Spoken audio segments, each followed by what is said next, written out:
Imagine what your life would be like if you could learn anything faster. Would you learn a new language, get a promotion at work, or maybe ace that exam you have coming up? Whatever it is, we're going to talk about how you can get there faster.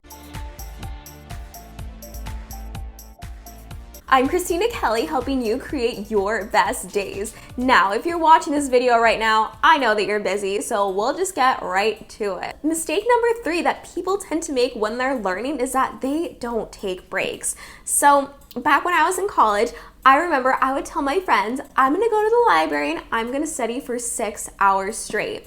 And I thought I was being so smart. But the truth is that I would go to the library and after about 30 minutes, I noticed a dip, and after about 2 hours, I really wasn't as good as I was in the beginning of the study session. I would always think to myself, is there something wrong? Why can't I focus? Here's the thing. According to Brain Expert Jim Kwik, your attention and retention generally diminish after about 25 to 30 minutes. What you want to do and what's actually going to help your brain focus more is if you give yourself a break of about 2 to 5 minutes every 25 to 30 minutes.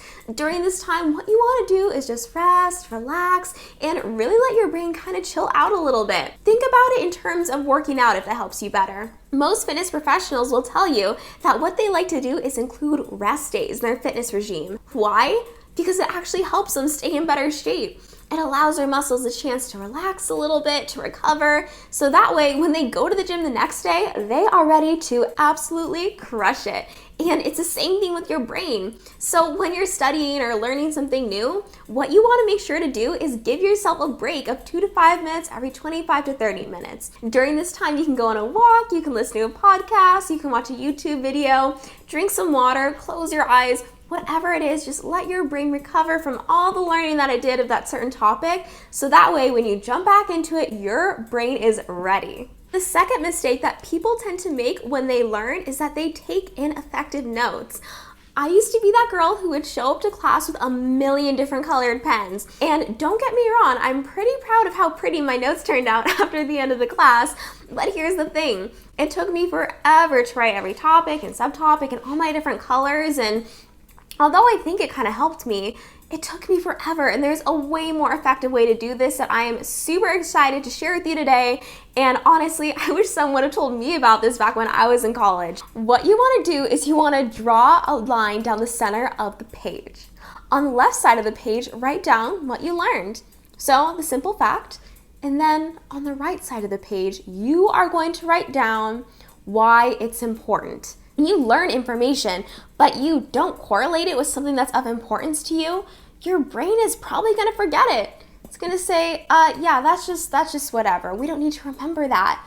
Why? Because your brain wants to focus on the things that are important to you, that are really, really going to help you in your life. One of my favorite topics is the science and psychology behind habit formation. So what I did is when I was learning about the definition of a habit, I wrote on the left side of my page, habits are formed when we have automated behaviors that we have learned through our experiences. Okay, cool, but what do I do with it? Well, on the right side of the page, I wrote, if I can make something that I want to do, like reading 10 pages of a book a night, an automated experience, then I can make it into a habit. So now what I just did is I tied a simple fact to one of my goals, which is reading 10 pages of a book every single night before bed. So now I'm thinking to myself, how can I make that an automated experience? And this inspires me to learn more about habits and why they're important to me. As a result, I am more likely to actively engage in the rest of this learning experience and also actually take something away from it because I've already figured out what is important to me. Think about it like this. You know that cute girl or that cute guy who you had a crush on at school? When they came up to you and talked to you, you remembered everything they said, right? I know that I did.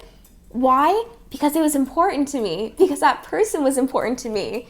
And as a result, I really remember that information. And if you are watching this video right now, I know that you want to learn things and remember them, so make sure that you apply this simple trick to your learning experience. The number one mistake that people make when they're learning is that they don't have fun with it. Now, you may be rolling your eyes at me a little bit and thinking, oh my gosh, that is just so cheesy. but it's the truth. According to brain expert Jim Kwik, long-term memory is a combination of both information and emotion. So what you want to do is you want to tie a positive emotion into your learning experience. Why does this excite you? How can you make it more fun? Maybe you can get a friend in on this and challenge each other.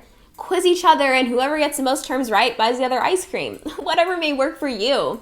Or if it's just you, just think about how this information is beneficial to you, how it can really help you, and simply give yourself permission to get excited about it. Get excited about what you're learning. Get excited about how it can impact your life. And I promise you, you will not only remember it better, but it will also impact your life. Before you get going, don't forget to like and to subscribe, and just know that by engaging with this content, you are making a positive impact because you are helping me to spread this positive message to other people. I'm so thankful for you, and I can't wait to say hi in the next video.